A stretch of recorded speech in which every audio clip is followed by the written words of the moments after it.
जन्नत कैसी होगी कुरान और हदीस की रोशनी में। क्या आपने कभी सोचा है कि अगर आज आपकी आंख बंद हो जाए और कल आपको जन्नत में दाखिल होने का हुक्म मिल जाए तो वो पहला लम्हा कैसा होगा?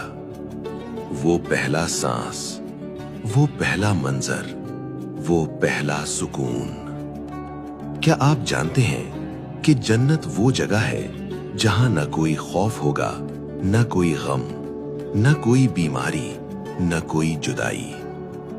आज हम बात करेंगे कि जन्नत कैसी होगी और वहां एक मुसलमान के लिए क्या-क्या नेमतें होंगी कुरान और हदीस की रोशनी में। सूरतुल फज्र की आयत नंबर 27 से 30 में अल्लाह उस कामयाब रूह से खिताब करते हुए फरमाएगा, ए इत्मीनान वाली रूह, तू अपने रब की तरफ लौट चल, इस तरह के तू उससे राजी और वो तुझसे राजी। बस मेरे बंदों में शामिल हो जा और मेरी जन्नत में दाखिल हो जा। सोचिए, जब अल्लाह खुद आपको दावत देगा तो वो लम्हा कैसा होगा। जब आप जन्नत के दरवाजों के करीब पहुंचेंगे तो वहां खामोशी नहीं होगी बल्कि इस्तकबाल होगा। सूरत ज़ुमर की आयत नंबर 73 में अल्लाह नक्शा खींचते हुए फरमाते हैं, और जो लोग अपने रब से डरते थे वो गुरुह दर गुरुह जन्नत की तरफ भेजे जाएंगे, यहाँ तक कि जब वो उसके पास पहुंचेंगे और उसके दरवाजे खोल दिए जाएंगे तो वहां के निगरान फरिश्ते उनसे कहेंगे, सलाम हो तुम पर, तुम बहुत अच्छे रहे, अब इसमें हमेशा के लिए दाखिल हो जाओ। फरिश्तों का सलाम और हमेशा की जिंदगी की खुशखबरी। जब पहला कदम अंदर पड़ेगा तो क्या एहसास होगा। सूरतुल इंसान की आयत नंबर 13 में अल्लाह फरमाते हैं, वो वहां ऊंचे तख्तों पर टेक लगाए बैठे होंगे, वहां ना वो सूरज की तपिश देखेंगे और ना ही सख्त सर्दी। यानी वहां का मौसम इतना मोतदिल, इतना प्यारा होगा जिसका तसव्वुर दुनिया में मुमकिन नहीं। वहां की जमीन मट्टी की नहीं, जाफरान की होगी। सही तिर्मिजी की हदीस नंबर 2526 में नबी करीम सल्लल्लाहु अलैहि वसल्लम ने फरमाया कि इसकी मट्टी खालिस कस्तूरी है, इसकी ईंटें सोने और चांदी की हैं। वहां कंकर नहीं चुभेंगे बल्कि वहां के कंकर मोती और याकूत होंगे। आइए जरा जन्नत के बागात की सैर करते हैं। सूरतुल गाशिया की आयत नंबर 10 से 16 में अल्लाह फरमाते हैं, वो आलीशान बाग में होंगे, वहां वो कोई बेहुदा बात नहीं सुनेंगे। इसमें बहते हुए चश्मे होंगे, इसमें ऊंचे ऊंचे तख्त होंगे और आप खुरे रखे हुए होंगे और गांव तकिए कतार में लगे होंगे और नफीस मसनदें बिछी हुई होंगी। ये वो आराम है जिसके लिए इंसान दुनिया में तरसता है। आप वहां चल रहे हैं और आपको प्यास महसूस होती है, लेकिन ये दुनिया की प्यास नहीं, ये एक लज्जत है। सूरतुद्दहर की आयत नंबर 5 और 6 में अल्लाह फरमाते हैं, बेशक नेक लोग ऐसे जाम पिएंगे जिसमें काफूर की आमेजिश होगी। ये एक चश्मा है जिससे अल्लाह के बंदे पिएंगे और जहां चाहेंगे इसकी नहरें बहा ले जाएंगे। और खाने के लिए आपको मेहनत नहीं करनी पड़ेगी। सूरतुल हक्का की आयत नंबर 23 में अल्लाह फरमाते हैं, इसके फलों के गुच्छे झुके हुए होंगे, आप लेटे हो या बैठे फल खुद ब खुद आपकी पहुंच में आ जाएंगे। लेकिन जन्नत सिर्फ खाने पीने का नाम नहीं, ये रिश्तों के सुकून का नाम है। दुनिया में अक्सर हम जिनसे मोहब्बत करते हैं, मौत उन्हें हमसे छीन लेती है।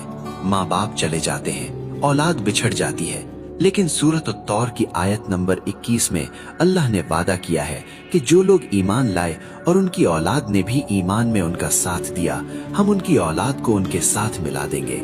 जरा इस मंजर का सोचिए, जब जन्नत के दरवाजे पर आपकी मुलाकात आपकी माँ से होगी, आपके वालिद से होगी, उन प्यारों से होगी जिन्हें आपने मट्टी तले दफनाया था और रोते हुए वापस आए थे। वहां कोई जुदाई नहीं होगी, हमेशा का साथ होगा। वहां कोई गम नहीं होगा, कोई उदासी नहीं होगी। सूरतुल फातिर की आयत नंबर 34 में जन्नतियों के पहले कलिमात क्या होंगे? वो कहेंगे, तमाम तारीफें उस अल्लाह के लिए हैं जिसने हमसे गम को दूर कर दिया। बेशक हमारा रब बख्शने वाला और कदरदान है। सोचिए, वो गम जो आपके सीने पर बोझ बना रहता है, वो फिक्र जो आपको सोने नहीं देती, वहां हमेशा के लिए खत्म हो जाएगी। वहां के महल्लात कैसे होंगे? सूरतुल अनकबूत की आयत नंबर 58 में अल्लाह फरमाते हैं, और जो लोग ईमान लाए और नेक अमल किए, हम उन्हें यकीनन जन्नत के ऊंचे बाला खानों में जगह देंगे जिनके नीचे नहरें बहती होंगी। वो वहां हमेशा रहेंगे। अमल करने वालों का क्या ही अच्छा अजर है। और वहाँ की सोहबत कैसी होगी? वहाँ कोई लड़ाई झगड़ा, कोई तानाजनी नहीं होगी। सूरतुल वाक़िया की आयत नंबर 25 और 26 में जिक्र है, वहाँ वो ना कोई बेहुदा बात सुनेंगे न गुनाह की बात, बस हर तरफ सलाम ही सलाम की आवाज होगी। लेकिन दोस्तों, ये सब नेमतें, ये महलात, ये नहरें, ये सोने के कंगन, ये रेशम के लिबास, ये सब एक तरफ, और एक नेमत ऐसी है जो इन सब पर भारी है। वो जन्नत का सबसे बड़ा दिन होगा, वो दिन जब पर्दे हट जाएंगे। सूरतुल क़ियामा की आयत नंबर 22 और 23 में अल्लाह फरमाते हैं, उस दिन बहुत से चेहरे तरोताजा होंगे और अपने रब की तरफ देख रहे होंगे। सही मुस्लिम की हदीस नंबर 181 में रसूलुल्लाह सल्लल्लाहु अलैहि वसल्लम ने इस लम्हे की तफसील बताई। आपने फरमाया, जब जन्नती जन्नत में जा चुकेंगे तो अल्लाह पूछेगा, मेरे बंदो, क्या तुम कुछ और चाहते हो? वो कहेंगे, या अल्लाह, आपने हमारे चेहरे रोशन कर दिए, हमें जहन्नम से बचा लिया, अब और क्या बाकी है? तब अल्लाह ताला अपने और बंदों के दरमियान से नूर का पर्दा हटा देगा।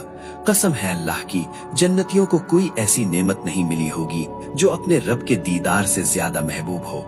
वो रब जिसको बिन देखे सजदा किया, वो रब जिसके लिए रातों को रोकर रोए, वो रब जिसके खौफ से तन्हाई में भी गुनाह छोड़ दिए, आज वो रब आपके सामने होगा, बिला हिजाब होगा। तो मेरे भाइयों और बहनों, ये जन्नत कोई अफसाना नहीं है, ये वो हकीकत है जो कल आपके साथ पेश आने वाली है। लेकिन सवाल ये है कि इस आलीशान घर के लिए हमने कोई कीमत अदा की है?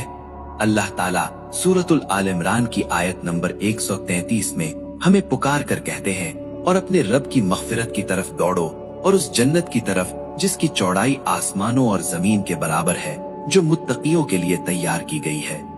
अल्लाह हमें चलने के लिए नहीं कह रहा, अल्लाह हमें दौड़ने के लिए कह रहा है। जिंदगी बहुत मुख्तसर है, ये धोखे का घर है। आज अगर आप थक चुके हैं, अगर दुनिया ने आपको तोड़ दिया है, तो हिम्मत न हारें, बस थोड़ा सा सब्र और है। अपनी नमाजों की हिफाजत करें, कुरान से रिश्ता जोड़ें और अल्लाह से इस जन्नत का सवाल करें। नबी करीम सल्लल्लाहु अलैहि वसल्लम ने सही बुखारी की हदीस नंबर 6500 में फरमाया, दुनिया की मिसाल आखिरत के मुकाबले में ऐसी है जैसे तुम में से कोई अपनी उंगली समंदर में डाले और फिर देखे कि वो कितना पानी लेकर लौटी। ये दुनिया सिर्फ इस एक कतरे की तरह है और जन्नत वो पूरा समंदर है। कतरे के लिए समंदर को मत छोड़ें। आइए आज अभी इसी वक्त नियत करें कि हम अपनी बाकी जिंदगी इस जन्नत को पाने में लगा दें। अल्लाह हम सबको जन्नतुल फिरदौस में हमारे वालिदैन और प्यारों के साथ इकट्ठा फरमाए। आमीन।